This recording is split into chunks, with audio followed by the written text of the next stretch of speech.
Bakit maraming mga OFW na ayaw pang bumalik ng Pilipinas kahit pagod na? Real talk. Mga ka-OFW, ito yung tanong na madalas hindi naiintindihan ng mga nasa Pilipinas.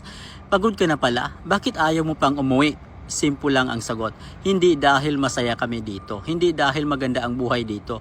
Kundi dahil takot kami. Takot kaming umuwi nang wala pang naiipon. Takot kaming harapin ang tanong na wala ka pa rin naipundar? Takot kaming marinig ang pangungutya ng iba. Takot kaming magsimula ulit sa Pilipinas na parang balik zero. Maraming OFW na ayaw umuwi, hindi dahil gusto nila ang abroad, kundi dahil wala silang babalikan na sigurado.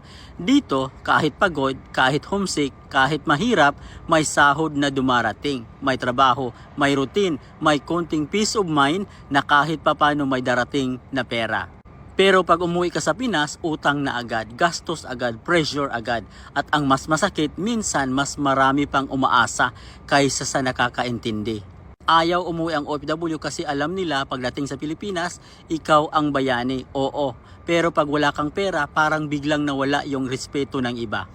Kaya kahit pagod na, kahit umiiyak na sa gabi, kahit halos maubos ang lakas, pumipili pa rin ang maraming OFW na manatili. Hindi dahil gusto nila, kundi dahil kailangan nila. Ito ang totoo. Maraming OFW ang nananatili